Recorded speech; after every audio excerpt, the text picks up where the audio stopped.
All of us are equal and therefore we all must be treated equal. Kita semua adalah setara dan oleh karena itu kita harus semua diperlakukan setara. Shalom Bapak Ibu, Saudara-saudara yang terkasih, selamat datang di acara talk show Temu Disabilitas 2022 dengan tema Kepedulian Paroki dan Keluarga terhadap Kaum Disabilitas. Menurut Undang-Undang Republik Indonesia Nomor 8 Tahun 2016, penyandang disabilitas adalah setiap orang yang mengalami keterbatasan fisik, intelektual, mental, dan atau sensorik dalam jangka waktu lama yang dalam berinteraksi dengan lingkungan dapat mengalami hambatan dan kesulitan untuk berpartisipasi secara penuh dan efektif dengan warga negara lainnya berdasarkan kesamaan hak. Pada tahun 1992, PBB menetapkan 3 Desember sebagai Hari Penyandang Disabilitas Internasional untuk mempromosikan hak dan kesejahteraan penyandang disabilitas di semua bidang masyarakat. Nah, peringatan ini juga ditunjukkan untuk meningkatkan kesadaran mengenai situasi penyandang disabilitas di setiap aspek kehidupan mulai dari politik, sosial, ekonomi, dan juga budaya. Gereja sebagai persekutuan dan gerakan umat Allah percaya bahwa semua orang dengan atau tanpa disabilitas memiliki martabat yang setara karena diciptakan secitra dengan Allah. Untuk itu kita perlu mendorong terwujudnya kesetaraan ini, termasuk dalam penyediaan berbagai fasilitas yang mendukung kemandirian ekonomi bagi para penyandang disabilitas. Khusus dalam mendukung tema Arah Dasar KAJ tahun 2022, masih ingat dong ya? Yaitu penghormatan martabat manusia, dan tahun 2023 yaitu kesejahteraan bersama.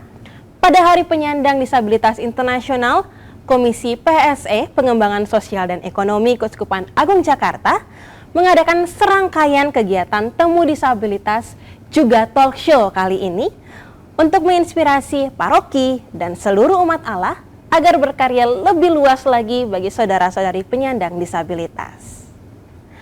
Perkenalkan, saya Sharon Sengkei, juga bersama narasumber-narasumber hebat kali ini akan berbincang-bincang santai dan seru tentu ya dalam talk show kali ini. Izinkan saya memperkenalkan narasumber kita kali ini. Nah, ada Romo Adrianus Suyadi SC yang terkasih sebagai Ketua PSE dan Direktur LDD kita sekarang ya. Shalom Romo. Shalom. Apa kabar? Sehat, puji Tuhan. Sehat, bagaimana puji Tuhan. Sharon juga? Puji Tuhan, sehat juga. Nih Romo hari ini senyumnya sumringah nih Ma ya. Oke. Yang berikutnya ada Ibu Emiliana Nursanti Wibisono atau biasa kita akrab sapa dengan Ibu Santi Wibi ya, atau Ibu Santi, founder atau owner Organic Club, rumah belanja dan belajar organik yang berdiri sejak tahun 2004. Wah, sudah 18 tahun ya Bu ya. Udah lama banget nih. Dan juga ada cerita luar biasa dari Organic Club ini, nanti kita ulik bareng-bareng ya. Buat yang mau kepoin Instagramnya dan tahu apa itu Organic Club, ada ya Instagramnya, username-nya @organicclub. Dan ternyata kawan-kawan masih ada usaha-usaha lainnya. Ada Medesan Itri. Wow, apa nih Bu, bisa dijelaskan juga ceritanya? Itu adalah restoran kecil berbasis nabati, plant-based. Jadi itulah yang kita perkenalkan untuk makanan sehat yang enak. Oh oke. Saya mau belanja nanti di sana deh, cobain makanannya. Ada juga Oke Jus. Oh ternyata nggak cuma makanan, ada minuman juga ya Bu, paket lengkap nih. Itu dipersembahkan untuk anak saya. Oke, luar biasa. Dan juga ada holiness.id yang dikembangkan juga oleh Ibu Santi. Shalom Bu Santi, apa kabar? Baik sekali. Baik sekali, semangat hari ini ya Bu ya. Harus semangat. Harus semangat, puji Tuhan. Dan yang terakhir yaitu Pak Yahya ya, seorang profesional HR dan GA Director di PT Gajah Tunggal Tbk dengan sejuta cerita yang juga pastinya menginspirasi kita semua. Shalom Pak Yahya. Shalom Ibu Sharon. Apa kabar? Luar biasa hari ini. Luar biasa. Gimana hari ini, sehat Pak? Sehat, harus sehat selalu. Ya, harus sehat selalu supaya ya, kita jaga. bisa membantu. Luar biasa. Harus sehat biar bisa membantu yang lain. Oke, baik. Awal kali ini kita mau bincang-bincang dan tentunya kita mau ke Romo dulu ya. Romo, saya mau bertanya, kira-kira bagaimana pandangan iman Katolik terkait martabat manusia nih Mo, dari para penyandang disabilitas? Baik, terima kasih. Tadi Sharon sebetulnya sudah menyinggung tentang martabat manusia, dan martabat manusia itu mempunyai dasar biblis yang sangat kuat. Kalau kita baca dalam kitab Kejadian bab 1 ayat 26, di sana disebutkan bahwa Allah itu menciptakan manusia secitra, segambar. Jadi martabatnya itu disamakan dengan martabat Allah sendiri. Dan bukan hanya itu saja, tetapi juga di samping diciptakan secitra, segambar, tetapi juga diberi kuasa untuk mengelola segala ciptaan yang ada di dunia ini. Ini adalah martabat yang luar biasa. Dan kalau dalam Perjanjian Baru juga dikatakan bahwa manusia itu diciptakan dengan cinta. Jadi bagaimana manusia nanti juga dipanggil untuk mengatur hidupnya berdasarkan cinta. Itu bagi kita adalah luar biasa spirit itu. Jadi status sebagai manusia itu sangat tinggi. Apapun latar belakangnya, apapun kondisinya, semuanya dihormati. Jadi mengapa ini kita angkat di tahun ini sebagai tema Ardas Keuskupan Agung Jakarta. Tetapi begini, kadangkala terutama terkait dengan teman-teman disabilitas ya, seringkali orang secara rohani atau secara teologis itu memandang tidak tepat. Ada yang berpendapat bahwa ya saudara-saudara kita yang disabilitas itu adalah karma. Itu seringkali kita baca dalam kitab suci, tetapi tidak kita terjemahkan atau tidak kita interpretasikan. Dan sebetulnya bukan karma. Allah itu menciptakan semuanya dengan kehendak baik, dan disabilitas itu bukan kehendak Allah. Kalau kita mau merefleksikan diri kita sendiri, sebetulnya semua orang itu punya keterbatasan, dan teman-teman disabilitas itu dalam arti tertentu kan punya keterbatasan. Semua orang punya keterbatasan, apalagi fisik. Tapi yang anugerah yang luar biasa dari Tuhan adalah, pun kalau kita punya keterbatasan secara fisik, tapi secara spiritual kita diberi anugerah. Anugerah yang pertama adalah keselamatan. Dan Yesus pun sebetulnya juga ketika disalib itu termasuk kelompok disabilitas. Karena dia tidak mampu secara fisik mengatasi keterbatasannya itu. Maka teologi dalam pandangan kita adalah bahwa siapapun, termasuk teman-teman, saudara-saudara kita yang berkebutuhan khusus, itu adalah bermartabat luhur. Dan kita jangan sampai memperlakukan mereka, tanda kutip, karena kasihan. Betul. Maka lalu sekarang kan gereja juga mengembangkan bagaimana kita mengembangkan inklusivitas. Gereja ingin merangkul semuanya, dan kita juga sangat menghargai bahwa mereka itu punya, di samping keterbatasan tapi punya kelebihan seperti halnya manusia lain. Itu saya kira dasar iman yang utama bagi kita. Kita bersyukur bahwa ya kita oleh Tuhan sendiri sangat dihormati martabatnya.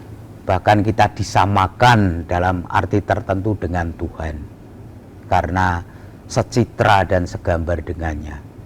Itu yang saya kira bisa menjadi dasar bagi kita untuk mengembangkan atau menghormati martabat manusia siapapun. Itu pandangan dasar dari iman kita ya, iman Katolik. Yes. Ya, Oke, luar biasa. Jadi teman-teman ingat bahwa disabilitas ini bukan karma ya, bukan karma sama sekali. Jadi pandangan-pandangan atau mungkin persepsi yang seperti itu mungkin harus disingkirkan segera mungkin setelah nonton talk show ini ya. Dan ini pertanyaan berikut buat Romo. Nah, sebagai pengikut Kristus, kita semua, bagaimana kira-kira cara kita mewujudkan nih penghormatan martabat manusia ini, khususnya bagi teman-teman kita, saudara-saudari kita yang terkasih, bagi mereka penyandang disabilitas. Saya kira pertama dari kita adalah kita hendaknya menyadari bahwa kita tidak memandang remeh atau tidak memandang sebelah mata. Dari pengalaman saya ketika saya mengikuti perayaan Ekaristi dari teman-teman yang maaf tidak bisa mendengar, yang merasa disabilitas saya, karena saya tidak bisa menangkap komunikasi mereka, dan sama sekali saya di tengah-tengah mereka itu nggak bisa apa-apa, karena nggak tahu bahasa isyaratnya, nggak tahu bahasa mereka, sehingga sungguh-sungguh saya hanya bengong. Maka sebetulnya kita pun mempunyai keterbatasan, dan saya kira sikap kita adalah inklusivitas. Jadi bagaimana kita memandang mereka, saya sebetulnya lebih suka mengistilahkan mereka itu mempunyai kemampuan khusus. Jadi bukan keterbatasan, tapi mereka punya kemampuan khusus. Di LDD itu kan ada teman-teman juga yang maaf tidak bisa melihat ya. Tapi dia menangkap dengan jelas apa yang disampaikan teman-teman. Punya daya ingat yang luar biasa. Itu kelebihan mereka. Maka pertama dari sikap diri kita sendiri, bahwa kita tidak memandang itu tadi, yang bahwa teman-teman disabilitas itu bukanlah karma. Karena dalam Injil sendiri kan, dalam Injil Yohanes itu pernah dikatakan ketika murid-murid tanya pada Yesus, ini kok ada orang lumpuh itu dosanya atau dosa orang tuanya? Nah, Yesus kan menjawab, bukan dosanya, bukan juga dosa orang tuanya, tetapi itu terjadi supaya Allah dimuliakan. Nah, bagaimana kita juga bisa memuliakan Allah kepada diri mereka? Maka lalu di LDD itu kami kan juga menemani mereka dengan kelompok kor ya. Kor mereka jauh lebih bagus daripada suara saya tentu saja. Lalu mereka juga punya kelebihan untuk saya bicara itu, teman-teman yang nggak bisa melihat, itu mempunyai HP khusus. Dan menangkap semua apa yang saya katakan, mimik saya bisa ditangkap, Romo sedang ketawa, luar biasa. Jadi banyak kelebihan-kelebihan yang menutup dari kekurangan-kekurangan kita ya, kekurangan-kekurangan kita yang sepertinya secara umum dianggap normal. Lalu yang ketiga adalah kita menghargai kelebihan mereka. Jadi kadangkala mereka itu bisa mandiri kok. Saya kalau misalnya teman-teman itu berjalan, saya biarkan, kalau mereka minta tolong baru saya bantu, karena mereka bisa. Lalu juga dalam hal-hal praktis ya, bagaimana kita di gedung-gedung ini harus ramah terhadap mereka, misalnya punya fasilitas untuk mereka. Dan kita bersyukur bahwa kebanyakan ya di Jakarta itu di tempat publik itu ya sudah lumayan bisa diakses lah. Jadi seperti karyawan LDD itu tinggalnya di Bekasi, setiap hari naik kereta sendirian dan tidak bisa melihat. Setiap hari bayangkan, tapi mampu kok mereka. Dan selama ini nggak merepotkan. Jadi itu kadangkala keinginan baik kita untuk menolong kita, tetapi mungkin tidak pas. Sehingga kita butuh juga kepekaan seperti juga mereka peka terhadap kita. Jadi nggak patut dikasihani, nggak perlu dikasihani, tetapi diberdayakan. Oke, terima kasih Romo, pencerahan ya buat kita semua. Diberdayakan teman-teman kita ini bukan berarti itu tadi Romo bilang mereka bukan patut dikasihani atau mereka bahkan nggak minta dikasihani. Mereka hanya perlu diberdayakan, diberikan juga fasilitas-fasilitas, gitu seperti yang tadi Romo bilang, dan sikap inklusivitas itu tadi, sikap yang terbuka terhadap mereka, dan juga menyisihkan ya pandangan-pandangan atau persepsi-persepsi seperti yang Romo tadi sempat katakan mengenai karma, bahwa itu bukan dosa orang tuanya, bukan dosanya, bukan sama sekali. Luar biasa ya pemaparan dari Romo tadi, sangat banyak mencerahkan. Dan sekarang kita mau lanjut ke narasumber hebat kita lainnya ya, ada Ibu Santi dan Pak Yahya. Nah, boleh cerita-cerita sedikit nih Bu Santi dan Pak Yahya, kira-kira apa karya yang telah dilakukan dan mengapa memilih karya ini gitu. Nah, dalam rangka juga ini kan tentang temanya Temu Disabilitas 2022, mungkin ada cerita-cerita luar biasa dari Bu Santi dan Pak Yahya. Mungkin saya mulai dari Bu Santi dulu. Terima kasih untuk kesempatannya sharing di sini. Saya mewakili banyak keluarga, mungkin orang tua lain yang berberkat khusus, dipilih Tuhan dengan dititipkan anak-anak yang mempunyai, ya mungkin di masyarakat umum dibilang kebutuhan khusus, disabilitas, tapi saya pribadi bersama keluarga lebih cenderung mengatakannya sebagai berkat khusus. Tidak mudah, teori gampang, praktek keseharian tidak mudah. Tapi kita yakin bahwa segala sesuatu memang sudah direncanakan baik adanya. Tadi juga Romo bilang kita diciptakan segambar dengan Allah. Nah, memang melihat Allah di mata anak-anak kita keseharian ini, sebetulnya kalau kita mau membuka hati kita dan kacamata kita sebagai orang tua biasa, itu tidak semudah itu. Dengan istilah orang Jakarta, jumpalitan, mengatasi segala gangguan motorik, gangguan sensorik. Kebetulan putra saya berkebutuhan khususnya dalam autistik, karena secara fisik baik, tapi secara kognitif, secara banyak hal dalam dia menerima sensori, stimuli dari luar, responsnya tidak seperti yang biasa kita gambarkan. Mungkin contohnya aja yang paling mudah, karena anak saya punya keterbatasan verbal. Kalau Mbak ngomong sama saya tadi atau Romo bicara, kita masuk, kita ingat-ingat tadi bicara seperti itu, kita ingatnya. Kalau untuk yang autistik lebih ke photographic memory, jadi yang diingat seperti rangkaian slide. Makanya kalau dia ingin, misalnya seperti dia ingin ke Bogor, di antara foto ribuan yang ada di HP, dia akan cari Bogor atau dia ketik Bogor. Kalau dia pingin ke Bandung atau dia pingin ke salah satu mall, dia akan cari fotonya. Dan dia cepat sekali mencari itu, atau kalau dia ketik, dia tunjuk. Seperti itu hal-halnya. Misalnya dia suka sekali nasi Padang, saya bawa ke restoran Padang yang bukan yang dia inginkan, langsung slide saya lagi nyetir. Oh oke, putar lagi. Ganti haluan. Saya baru masuk dari Tresia ke ujung Jalan Sabang aja dia sudah tahu itu restorannya yang mereknya N itu di situ. Saya pura-pura nyasar gitu ke restoran sebelah. Enggak. Jadi photographic memory mereka luar biasa dalam bentuk photographic memory, dan dia juga punya kepekaan yang luar biasa untuk mengembalikan barang ke tempatnya. Saya termasuk diuntungkan. Saya bilang, "Kate, Mami punya HP di mana?" Nggak lama lagi HP datang. Wah, dia lebih ingat. Ya, jadi sebetulnya banyak hal-hal yang luar biasa dari kekurangannya ini. Iya, wah dengar-dengar katanya kayak ini jadi salah satu inspirasi ya Bu Santi ya dalam usaha Bu Santi nih yang 18 tahun tadi udah diceritain. Boleh cerita sedikit Bu? Ya, sebetulnya tadinya saya juga profesional.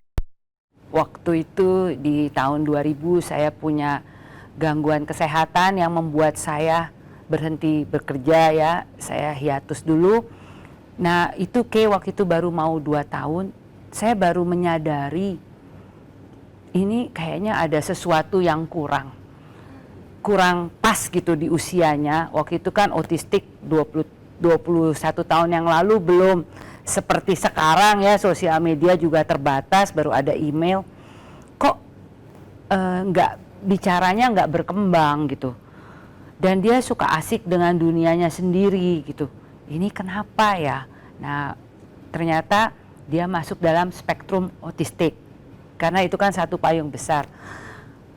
Terus kita ketemu seorang psikiater dan juga psikolog, dan dengan rangkaian yang namanya early intervention. Jadi intervensi dini untuk mengatasi segala yang namanya gangguan perkembangan. Dan pola pikirnya itu dirubah. Bukan tapi sebuah gangguan perkembangan yang perlu diintervensi secara intensif, ya, dengan applied behavior approach itu segala macam. Dan saya sebagai ibu, saya ambil peran waktu itu adalah dietnya. Makanannya harus sehat, dalam tanda petik bebas aneka racun, pewarna, dan lain-lain. Dan harus diet yang namanya gluten free, bebas dari tepung terigu, dairy free, bebas dari semua produk dairy, jadi susu, keju, dan turunannya. Saya juga bukan ahli gizi, bukan ahli nutrisi, ya sebetulnya saya marketing, dunianya saya di situ, tapi saya mau belajar untuk anak saya. Kalau anak saya nggak makan itu, saya juga harus nggak makan itu. Menurut saya yang paling sulit menjadi orang tua adalah menjadi contoh. Nah itu saya mulai coba, lah ternyata kok enak. Yang gangguan kesehatannya saya ikut selesai. Saya punya alergi, punya apa, kok bisa terselesaikan. Makin meyakini kan. Nah dokter waktu itu juga salah satunya berpesan cari makanan yang organik. Tahun itu cari organik, wah di Kemang nih, di tempat bule-bule dong pikirannya. Ternyata dipertemukanlah dengan seorang Romo Agato. Beliau adalah pakar dan pionir di bidang pembudidayaan organik yang rumahnya cuma beda satu jalan sama rumah saya di Tebet. Waktu itu ternyata rumahnya dijual, dan singkat kata saya mantan pemakai yang menjadi pengedarnya organik ini, menggantikan rumahnya Romo, kita mengedarkan. Jadi ini adalah serangkaian aliran berkat, karena mau mengatasi berkat gangguan khususnya si Kay. Nah Kay itu putra saya yang sekarang sudah 23 tahun, itu masalah yang paling severe waktu itu ya yang dialami adalah gangguan pencernaan. Kalau ada yang bilang pencernaan itu adalah your second brain, even your first brain. Kalau perutmu berantakan, di sini ikut berantakan, ternyata benar ya kan. Kalau kita turmoil, dia punya diare berkali-kali sehari, alergi kalau macam-macam. saya lapar saya nggak bisa mikir. Nah iya, aliran wah itu udah kacau. Jadi kita harus menyelesaikan dietnya yang 20 sekian macam makanan dipantang, harus mengubah dari makanan yang dia suka menjadi tidak boleh, itu tantangan. Dan harus mulai memperkenalkan. Nah, dari situ saya belajar untuk makanan sehat. Nah itu Romo Agato yang memperkenalkan dengan sayur. Keduanya ternyata saya ketemu, semua dipertemukan gitu dalam rangkaian aliran berkat. Jadi ini bisnis berkat ya sebetulnya, dengan Romo Utomo. Ternyata Gregorius Utomo, dua-duanya sekarang sudah almarhum, mendahului kita, yang juga seorang pakar organik. Beliau sebetulnya sarjana pertanian, lulusan dari Amerika, yang mengedepankan waktu itu Hari Pangan Sedunia di Bantul, Ganjuran, dekat Gereja Hati Kudus Tuhan Yesus. Di sana membuat sawah, pertanian organik, dan lain-lain.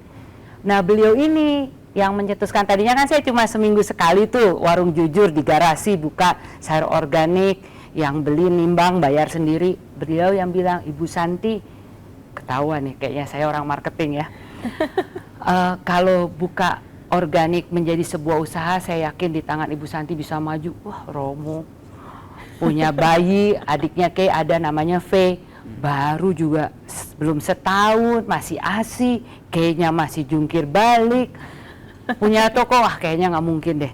Dalam hal ini saya melanggarlah idenya Romo Utomo ya. Itu kira-kira bulan Maret tahun 2004 ya, bulan 10 pas ulang tahun Kay. Itu golden age katanya, usia 5 tahun. Habis 5 tahun ini, wah semua intervensi sudah berubah menjadi yang lain ceritanya. Ya udah, buka toko. Ingat tuh kata-kata Romo. Buka toko ya, buka usaha, kayaknya iyalah. Bisa, saya juga bisa overwhelming ya, cuma mikirin Kay terapinya ini itu. Kita buka deh, coba. Saya punya rumah kos yang kamar paling depan anak kosnya dengan segala hormat dipindahkan, saya buka kedai kecil tuh, dari garasi masuk ke kamar kos dibuka. Toko bener. Ya disitulah saya makin mendalami organik menjadi, ya makanya saya sebut rumah belanja dan belajar. Dari itu inspirasinya aliran berkat dari seorang Romo kepada seorang ibu yang masih jungkir balik waktu itu. Tapi puji Tuhan sekarang 18 tahun dengan segala perjalanannya berkembang, makanya ada usaha makanan yang berbasis nabati, plant based. Dan untuk Kay ternyata yang talentanya tidak jauh dari kegiatan membuat makanan sehat, dia punya Okai Juice, cold press juice yang dijual. Nah, untuk adiknya ternyata dia juga suka yoga, kita buka yang namanya Holiness, di situ tempat yoga dan meditasi, tapi pandemik ditutup, tempatnya disewakan. Ya itu contohnya. Jadi perkembangan itu dalam menjalankan sebuah bisnis memang tidak jauh dari keseharian kita, kebetulan untuk kasus saya. Luar biasa, aliran berkat tiada berkesudahan ya Ibu buat Bu Santi dipertemukan. Kita nggak ada yang tahu ya tahun 2004 itu ada saja ya perjumpaan-perjumpaan yang dibuat sama Tuhan sehingga bisa sampai sekarang. Terima kasih Bu untuk ceritanya nih, baru awal aja udah terinspirasi nih saya. Oke, kita lanjut ya, pasti lebih nggak kalah seru ini dari cerita Pak Yahya. Boleh dong cerita sedikit nih Pak? Boleh. Jadi mungkin kebalikan dengan Bu Santi ya. Kalau Bu Santi kan diberikan titipan berkat ya kan, anaknya. Ya. Kalau saya itu malah diberikan titipan berkat ayah saya yang disabilitas. Jadi disabilitasnya pun juga pada saat itu something yang cukup shocking karena di usia yang sudah mulai tua ya. Beliau menderita suatu penyakit yang pada zaman itu mungkin baru ditemukan sehingga menyebabkan dia harus kehilangan kedua kakinya dalam selang waktu hanya 1 tahun, seperti itu. Jadi saya melihat proses ayah saya bergumul, marah ya kan, nggak percaya lagi sama Tuhan, yang seperti tadi Romo bilang, saya kayaknya kena karma ini sampai saya harus mengalami seperti ini. Kemudian sampai satu fase akhirnya dia menerima, oke, this is already happen ya. Saya harus hidup dengan disabilitas cacat tubuh ini, seperti itu. Nah, justru kemudian dia berbalik, dia kembali ke gereja lagi, dan di saat itulah dia bahkan mengajari saya waktu saya itu masih kuliah ya, dia bilang, kamu jangan sekali-sekali mengasihani orang disabilitas. Kita semua ini masih punya kemampuan yang kalian mungkin tidak tahu. Jadi biarkan papa ngerjain kerjaan rumah itu sendiri. Biarkan papa melakukan semuanya sendiri. Jangan dibantu. Seperti tadi Romo tadi bilang, kalau dia minta tolong, baru kita bantu. Nah, selama saya hidup dengan papa, mama saya waktu itu sudah meninggal juga. Hanya sekali papa minta tolong, waktu kepleset jatuh di kamar mandi. Itu aja yang saya ingat. Jadi selama hidup dia sampai dia meninggal pun tidak pernah dia ada minta tolong untuk melakukan pekerjaan yang harusnya orang normal yang bisa mengerjakan. Dia bisa masak, dia bisa nyiram kembang, dia bisa beresin tempat tidurnya sendiri, bahkan seperti itu. Nah, itu yang buat saya menjadi suatu hal yang pembelajaran di masa muda saya. Bahkan di akhir hayatnya dia, sebelum ketika dia sakit, dia bilang, kamu harus bisa jadi berkat. Orang-orang disabilitas ini nggak banyak yang mau peduli. So, kalau kamu bisa jadi orang yang peduli, mungkin kamu hanya memedulikan 1 orang, tapi it's enough.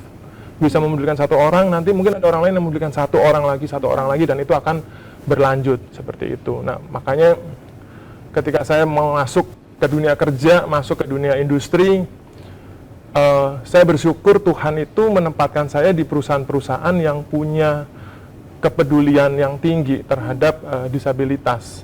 Sampai hari ini saya bekerja di tempat ini, ada juga banyak beberapa karyawan kita yang bekerja dengan kondisi disabilitas. Bahkan yang cukup mengejutkan ini baru terjadi nih setahun terakhir ini, salah satu karyawan kami bahkan dia sudah disabilitas ya. Jadi dia memang cacat tubuh. Tuhan memberikan dia bahkan suatu tantangan lagi dengan karyawan saya ini diberikan suatu cancer nasofaring. Sehingga dia bahkan bertambah disabilitasnya menjadi kehilangan penglihatan satu matanya tidak bisa melihat lagi. Nah, tapi proses saya menemani dia untuk menguatkan ya kan. Jadi orang disabilitas itu tidak perlu dikasihani tapi harus dikuatkan, harus diberikan motivasi bahwa you can survive. Anda bisa pulih seperti sedia kala. Dan puji Tuhan saat ini dia sudah recover ya, sudah mulai recover, dan per bulan Agustus kemarin bahkan sudah mulai melanjutkan kuliah. Sebelumnya dia SMA. Jadi saya paksa, kamu mau kuliah? Ayo kuliah. Perusahaan akan berikan beasiswa. Dan dia mulai kuliah. Dan ketika dia kuliah, itu bahkan kalau saya lihat foto di Instagramnya dia, nggak kelihatan ini anak itu disabilitas. Dan bahkan dia dipercaya menjadi ketua di angkatan tersebutnya. Itu yang membuat saya bahwa disabilitas itu punya potensi tersembunyi yang kita nggak bisa lihat. Nah, makanya jangan kita membuat suatu stigma bahwa wah orang disabilitas kasihan harus disuapin, enggak juga. Ketika mereka diperlakukan seperti itu, mereka justru akan merasa I'm not worthy, saya nggak berharga. Nah, kita nggak bisa membuat mereka menjadi seperti itu. Kita harus membuat bahwa you are the same like all of us. Anda sama dengan kita. Ada sedikit kekurangan, tapi bukan menjadikan itu adalah suatu hal yang membuat Anda tidak bisa bergaul bersama-sama dengan kita. Itu mungkin yang menjadi titik tolak dari ayah saya sampai kondisi saat ini, di mana saya bekerja dalam industri. Oke. Wah, luar biasa juga Pak Yahya ceritanya yang menginspirasi. Sebenarnya awalnya Pak Yahya yang terinspirasi sebenarnya dari orang tua. Kalau dari Bu Santi itu anak, kalau Pak Yahya ternyata dari orang tua. Dan berarti itu adalah masa-masa yang pernah melihat ayah yang mungkin belum disabilitas, kemudian melihat perjuangan ayah yang menerima pergolakan hidupnya ya, dan itu menjadi inspirasi Pak Yahya bahkan sampai sekarang bisa menerima lebih banyak lagi di industri. Luar biasa. Nah, menurut Pak Yahya dan juga Bu Santi, kira-kira dalam karya yang sekarang dilakukan, Pak Yahya sebagai pelaku industri, Ibu sebagai dalam keluarga dan juga dalam pelaku bisnis, kira-kira apa sih mungkin definisi sukses atau berhasil dalam apa yang Ibu dan Bapak sekarang lakukan begitu, apalagi satu hal yang terkait dengan disabilitas. Aku dari Pak Yahya dulu deh. Oke, thank you. Jadi kalau buat saya adalah saya melihat, saya kan berpatokan dengan ayah saya ya. Ayah saya bisa ngerjain semuanya apa yang dikerjakan oleh orang normal, seperti itu. Jadi ketika saya punya karyawan dengan disabilitas, ya, mayoritas cacat tubuh sebenarnya. Jadi bagaimana mereka bisa berfungsi, bisa bekerja seperti layaknya orang normal. Ya. Memang kita membantu juga mereka dengan kita menempatkan mereka di posisi-posisi yang memang bisa disesuaikan dengan disabilitas yang mereka punyai. Dan sampai saat ini pun kita melihat bahwa ketika kita bisa menempatkan mereka di posisi yang tepat, di posisi yang benar, walaupun dengan disabilitasnya, mereka pun tetap bisa berprestasi seperti orang normal. Iya. Nah, itu buat saya merupakan suatu hal yang Tuhan itu ajaib lah ya kan. Dia mengambil sesuatu tapi dia memberikan sesuatu ya kan. Dia mungkin mengambil sesuatu dari tubuh orang tersebut tapi dia memberikan hikmat tambahan untuk orang tersebut, sehingga dia bisa bekerja sama seperti yang lain. Itu yang sulit mungkin orang luar bicara, masa sih orang disabilitas bisa kerja kayak gitu. Nah, banyak orang yang kadang-kadang tidak percaya sebelum melihat ya Romo ya, seperti kayak Thomas ya. No pick hoax. Ya, no pick hoax seperti itu. Saya harus menyentuh baru saya percaya. Makanya saya kadang-kadang ya kita bawa mereka, kita lihat, kita interaksikan mereka seperti itu, dan kita mereka melihat, wow, oke, disability can work loh. Yes, saya bilang seperti itu. Nah, itu yang kita buat. Apa yang kita lakukan hanya kecil, tapi kita mencoba bisa menginspirasi yang lain, sehingga mungkin untuk industri-industri yang lain pun bisa mulai membuka diri untuk memberikan kesempatan bagi teman-teman kita ini dengan disabilitas, seperti itu. Oke. Terima kasih Pak ya. Dari Bu Santi, boleh juga diceritakan. Oke, mungkin kalau saya ambil rangkuman dari yang dilakukan oleh industri ya, pertama adalah membuka kesempatan dan membuka sudut pandang alias kesadaran kita dari yang katanya disabilitas, tidak mampu menjadi termampukan. Itu kan harus diberi kesempatan, diberi wahana, diberi jalan. Nah, dalam kasus anak saya, dia mulai tercover kan dari yang tidak suka makan ini itu mengganti makanan kesukaannya. Nah, waktu itu tantangannya waktu dia usia umur 9 tahun dan dia sudah mulai terjun ke dapur, waktu kita mencari talenta dia, nggak bisa, sport kurang, art juga kurang, ternyata buah tidak jauh jatuh dari pohonnya, ternyata sukanya di dapur, di dunia ini. Dan di situ kita memberi kesempatan buat dia. Waktu itu banyak yang bilang, "Oke, jangan main pisau." Kita ajarkan dia untuk mulai dari pisau plastik bergerigi, dari apa, kita memberi kesempatan. Kalau enggak, kita nggak pernah tahu dia bisa di mana. Kalau semua dilarang, semua tidak dimampukan, ya dia menjadi tidak mampu. Nah, setelah itu ternyata dia mampu membuat jus, menginspirasi juga untuk makan sehat buat orang lain. Sebetulnya saya kalau bilang saya mengajari Kay, saya lebih banyak belajar dari dia. Satu yang paling susah dan paling perlu terus setiap hari adalah belajar sabar dan belajar sadar. Itu Romo, nggak ngaku dosa sih. Tapi ya menjadi sabar dan sadar itu proses. Dan saya merasa kadang-kadang saya bukan kasihan ya, saya pikir kok untuk begitu mengubah banyak orang, ada seorang seperti anak-anak kita ini membuka mata dan hati kita bahwa tidak semua orang sama.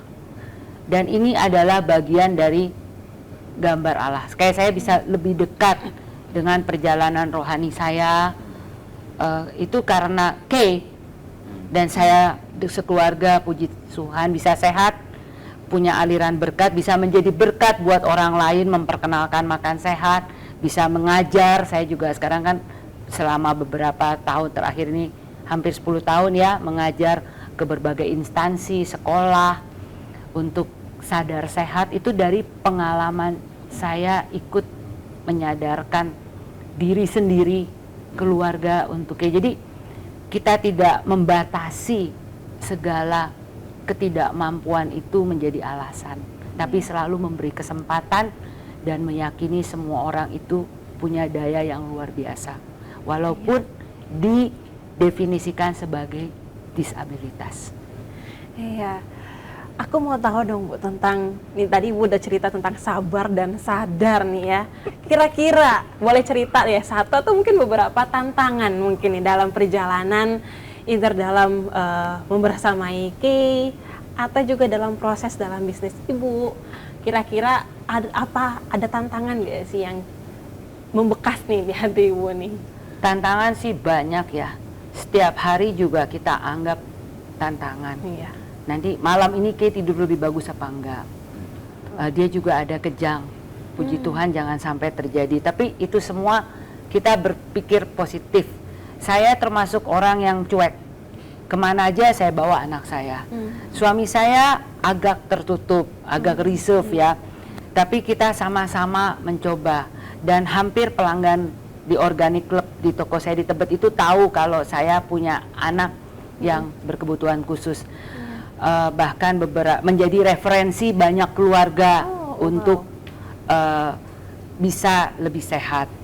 Mungkin juga menurut salah seorang teman yang pakar brand, itu adalah bagian dari sesuatu yang luar biasa yang tidak dipunyai oleh brand atau toko organik lain ya. Kita aminin saja. Well, itu kan bukan sesuatu yang diinginkan atau dikreasikan.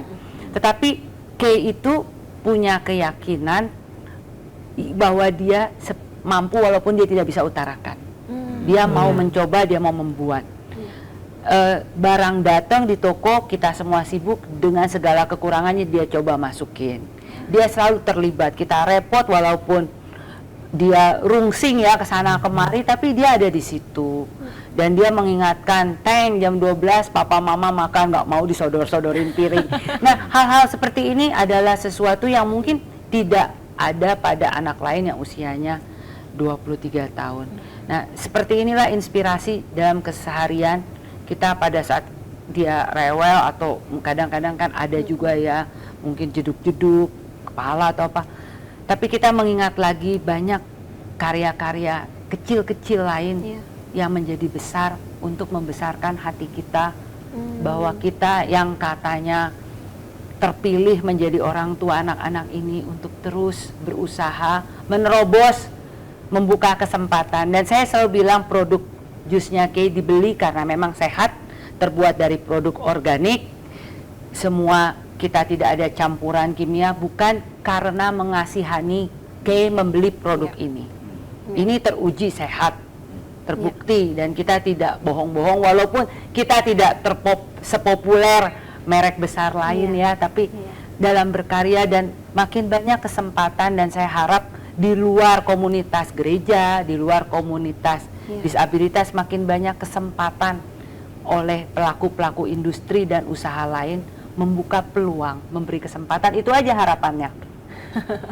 Thank you Ibu. Oke, gimana dengan Pak Yahya nih? Ada nggak Tantangannya ya? Bener nih. Tantangan itu rata-rata kalau saya lihat dari perjalanan hidup saya ya, rata-rata hampir mirip ya. Ketika orang mengalami disabilitas, bukan dari lahir ya, mungkin karena keadaan seperti itu, fasenya sama, fase uring-uringannya, fase marah-marahnya semua sama. Penerimaannya itu masih nggak bisa. Nah itu saya belajar bahwa sebenarnya ketika fase itu terjadi, ya kan, terlepas apapun jabatan kita di perusahaan ya, yang mereka butuhkan sebenarnya mereka butuh seorang teman yang mereka yakin akan menemani mereka going through this pain, going through this suffer, seperti itu pada saat itu. Nah, ketika mereka sudah mencapai fase penerimaan, nah itu yang banyak sekali kadang-kadang kita ngobrol, kita jalan-jalan apa segala macam adalah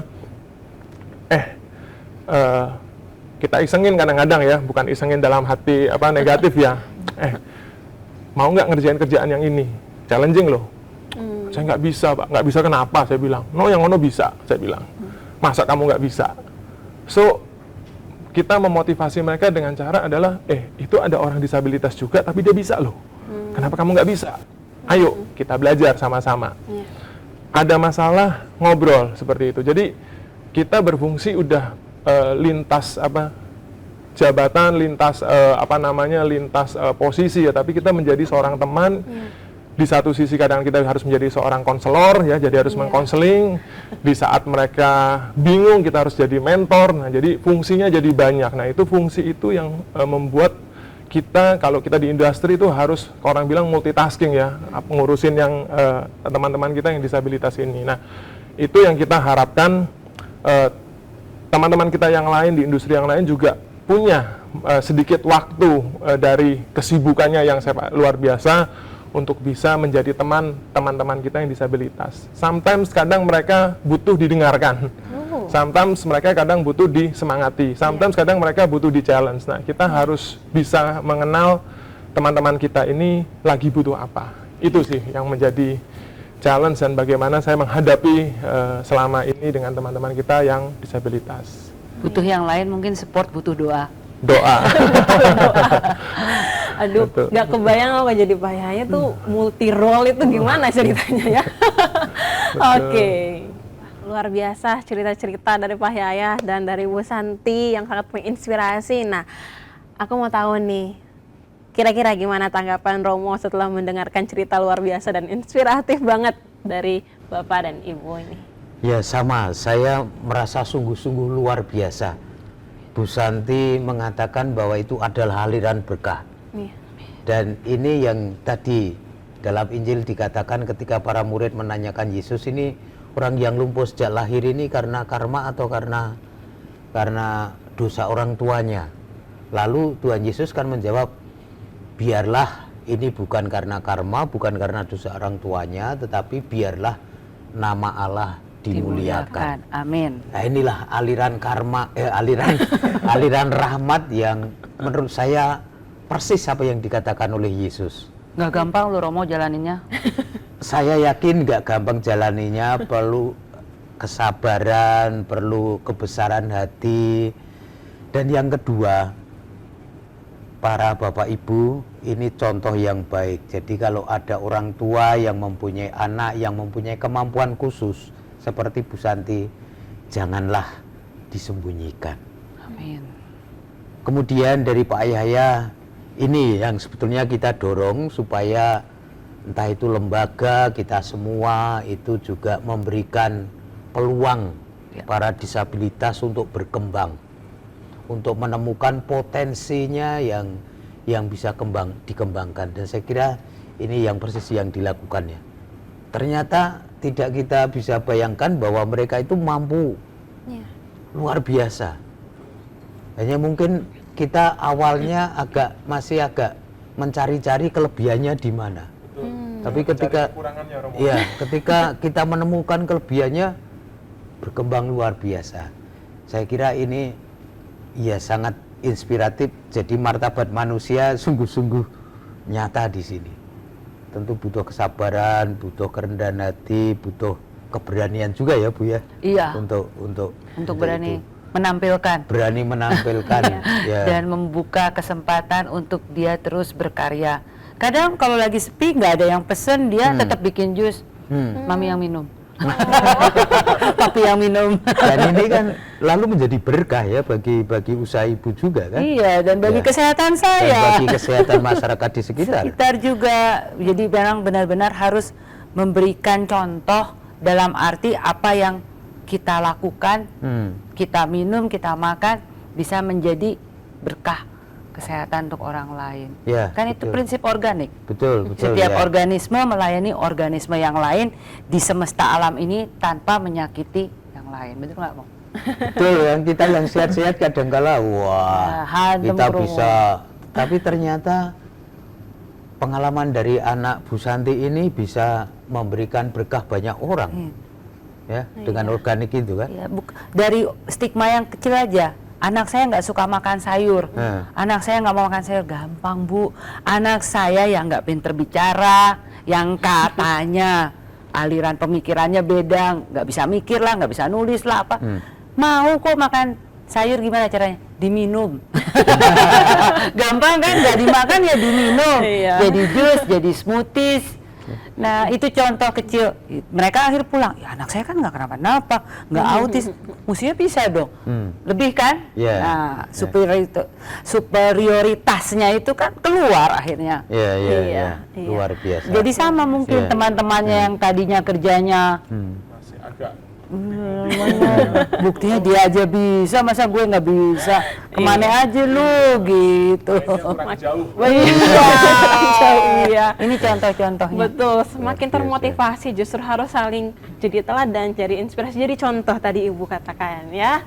Nah, saya mau tahu nih dari masing-masing narasumber kita kali ini, kira-kira what to do ya, aksi nyata yang kira-kira mungkin dari paroki yang terdekat juga, bahkan yang paling dekat lagi keluarga kita yang bisa kita lakukan apa terhadap saudara-saudari kita penyandang disabilitas ya. Mungkin dari Pak Yaya dulu. Thank you. Kalau dari saya sih mungkin simpel ya, seperti tadi saya bilang di awal ya. Penduduk Indonesia ini 270 juta orang ya. Mungkin disabilitasnya mungkin tidak sampai 10%-nya ya.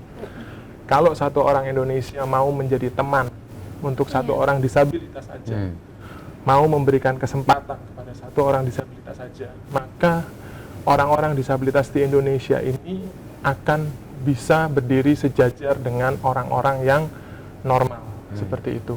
Best buddies Seperti itu. Kalau bahasa Jawa itu adalah nguwongke wong, ya, memanusiakan manusia. Ojo dibanding-bandingke. Ojo dibanding-bandingke kalau kata Farel seperti itu.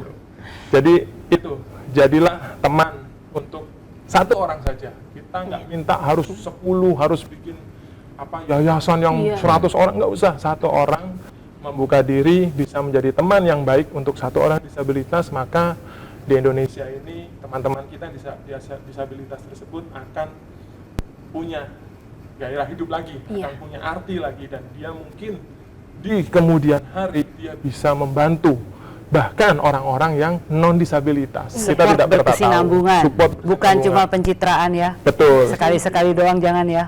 Dan jangan sedikit-sedikit di syuting masuk Instagram, enggak lah. Seperti itu kurang lebih. Oke, terima kasih. Jadi teman ya. Oke, dari Ibu Santi kira-kira apa, Bu?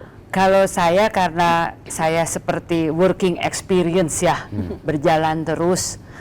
Yang utama adalah untuk masyarakat umum dulu, kalau ngelihat kekurangan orang lain tuh jangan sepertinya mencemooh, Mungkin ya kalau dulu di gerakan autistik ada yang bilang asik dengan dunianya sendiri, otis lu itu kan sebetulnya sudah Negatif. tidak sehat gitu labeling ya. ya. Jadi dari hal-hal kecil lah sudah kita mulai berubah. Karena dan juga karyanya itu dinyatakan membeli produk mereka karena butuh. Dan bisa kasih tahu lagi ke orang lain butuh.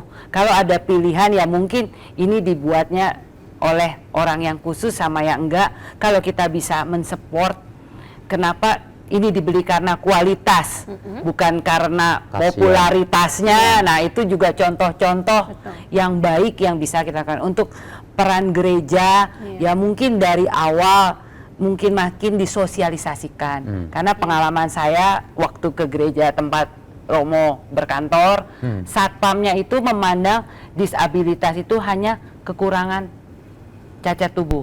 Nggak pakai kursi roda, kenapa minta masuk? Karena anak saya itu kalau masuk ke gereja maunya bertiga sama papa mamanya. Papanya disuruh pindahin mobil, dia kejar hampir ketabrak bajai. Wah, Karena satpamnya kurang Belum paham. pemahaman bahwa disabilitas itu lingkupnya Banyak. luas. Betul. Jadi kita juga makin menyadari, mungkin kalau yang muda-muda ke mall ngelihat ada anak guling-guling nangis, satu, Iya. ajak orang lain jangan berkerumun di dekat dia, Iya. biarkan keluarganya nyaman menyelesaikan anak yang tantrum ini. Iya. Kalau kita peka dengan hal-hal kecil, berhenti ngeliatin, berhenti nyemooh, berhenti ngomongin yang nggak penting, lebih baik berkarya. Itu aja sih kalau saya lebih kehimbauan daripada hal-hal yang saya alami. Ya kalau omongan orang sih ya udah terserah lah lu mau ngomong apa. Yang penting Tuhan tahu kita masih terus berusaha. Ya Betul. Romo, ya. belum selesai tugasnya, masih panjang. Masih panjang perjalanan. Semangat terus Santi. Selalu. Tuhan berkati juga. Amin. biar Allah Saya juga dimuliakan. luar biasa dapat masukan dari sudut rohani dan juga dari sudut dunia profesional. nyata. Oke. Terima kasih untuk Bu kesempatan. Santi. Silakan. Kalau dari Romo kira-kira, terutama juga buat paroki-paroki ini Mo, atau keluarga-keluarga, apa nih yang bisa kita lakukan buat saudara-saudari kita? Ya, saya kira kita melihat potensinya ya, bukan melihat kelemahannya. Semua orang punya kelemahan lah, kita juga punya. Tapi kalau kita melihat kelemahannya, nggak pernah akan bisa berkembang. Maka berikan peluang bagi mereka, kesempatan bagi mereka untuk mengembangkan potensinya. Kerja nyata. Kerja nyata. Di LDD kami 3 orang itu yang maaf tidak bisa mendengar, tetapi membuat batik bagus sekali, sehingga direkrut dan akhirnya dapat semacam pesanan gitu ya, pesanan untuk membuat batik. Ada juga yang direkrut seperti Sep Yongki untuk jadi, karena kita latih untuk buga, lalu direkrut mereka karena punya kelebihan di bidang masakannya enak, lalu direkrut. Jadi mari kita melihat dari sisi kelebihannya dan kita beri kesempatan atau peluang untuk berkembang. Lebih banyak lagi ya Romo, jangan 3. 3 kali 3 9. 9 Dikit-dikit. Iya. Tapi tidak boleh stop. Ya. Kesempatan. Lalu pesan Bu Santi saya kira patut kita perhatikan bahwa kita butuh memahami lah, butuh penyadaran tentang berbagai macam Lingkup. manusia itu ya, dengan kekasannya masing-masing. Saya kira luar biasa dari 2 narasumber itu, sangat menginspirasi kita. Terima kasih Romo. Wah, luar biasa, seru banget ya kali ini talk show-nya. Sampai nggak berasa cerita-cerita, mungkin masih banyak lagi loh cerita-cerita ini yang bisa diceritakan ya. Tapi hari ini mata kita sudah lebih terbuka, pemahaman kita juga sudah lebih terbuka mengenai apa itu disabilitas sebenarnya dan bagaimana caranya kita bersikap, memaknai dan memandang mereka sebagai secitra dengan Allah. Saudara-saudari yang terkasih, terima kasih banyak udah temenin kita semua ya. Nonton talk show kali ini semoga jadi berkat buat semuanya, terutama buat paroki-paroki dan juga keluarga Kristiani, semuanya menjadi saluran aliran berkat semoga ya. Ingat tadi pesan dari Pak Yaya, jadilah teman ya, peduli. Cukup ada 1 orang dulu, biarkan kasih Tuhan bisa mengalir melalui perjumpaan-perjumpaan yang tidak disangka seperti cerita Ibu Santi, dan tentu saja mata kita, hati kita semakin terbuka, dan juga kesempatan-kesempatan semakin terbuka bagi saudara-saudari kita penyandang disabilitas. Terima kasih untuk kebersamaannya, Romo, Terima kasih, ya, Bu Sharon. Santi, Pak Yaya. Terima Kita kasih. ketemu lagi di kesempatan berikutnya, dan semoga semakin semangat dalam menjalani hidup, jadi berkat dan Allah dipermuliakan melalui semua karya-karya Bapak Ibu dan tentu juga Romo. Terima kasih semuanya. Semoga Tuhan memberkati kita. Shalom. Belum.